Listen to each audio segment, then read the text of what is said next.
C'était un mardi soir ordinaire. Je préparais le dîner quand mon téléphone a sonné. Un numéro privé.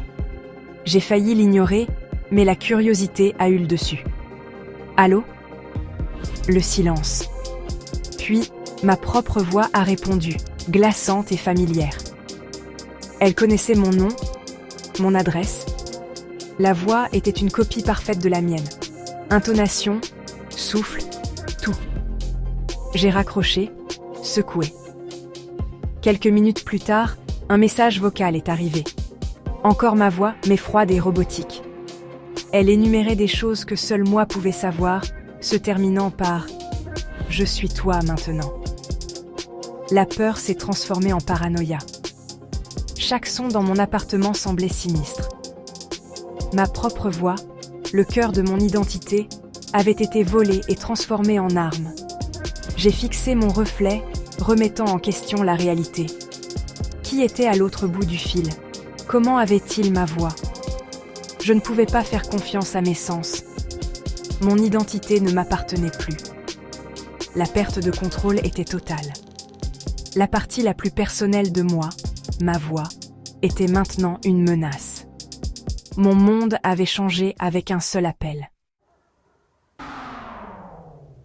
Le lendemain, ma mère a appelé, paniquée.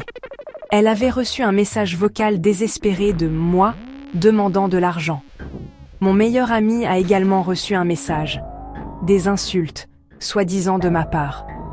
Mes relations se délitaient, tout ça à cause d'un fantôme numérique qui portait ma voix. J'ai cherché en ligne. Ma voix volée. La réponse était terrifiante. Clonage vocal par IA. Avec seulement quelques secondes d'audio, l'IA peut reproduire la voix de n'importe qui, lui faisant dire n'importe quoi. L'imitation était parfaite, mais sans émotion. Une marionnette avec mon son, pas mon âme. Ce n'était pas personnel. J'étais juste une autre victime au hasard. Ma voix avait été récoltée sur Internet et transformée en arme. La technologie était réelle, accessible et utilisée pour escroquer et terroriser. J'étais piégée dans un cauchemar que je n'aurais pas pu imaginer quelques jours auparavant. Mon identité était utilisée contre moi et ceux que j'aimais. Je devais riposter.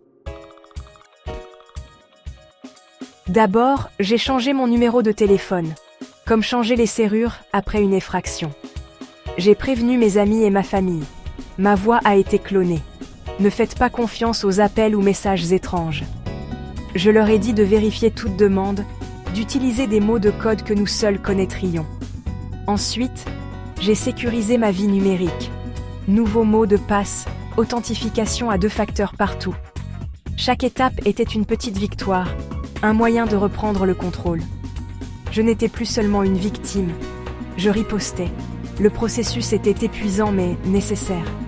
Nos vies sont dispersées sur des plateformes numériques, chacune étant une cible potentielle. Les sécuriser, c'est de l'autopréservation à l'ère numérique. J'ai appris à quel point nous sommes tous vulnérables. Mais j'ai aussi appris à me protéger, et à protéger ceux qui me sont chers. Des semaines plus tard, les appels ont cessé, mais la leçon est restée. Je suis plus prudente maintenant, sur ce que je partage, à qui je fais confiance. Ma famille utilise des questions secrètes, des mots de code. C'est notre nouvelle normalité. Il n'est pas nécessaire d'être célèbre pour être ciblé.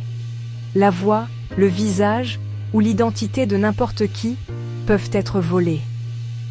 L'IA facilite la falsification de la réalité. Aujourd'hui une voix, demain une vidéo. Nos identités ne sont que des données, vulnérables à la manipulation. La frontière entre le réel et le faux s'estompe. Nous devons protéger nos êtres numériques aussi farouchement que nos êtres physiques. Un jour, vous pourriez recevoir un appel de vous-même. Serez-vous prêt ? Restez vigilant. Votre identité vaut la peine d'être défendue.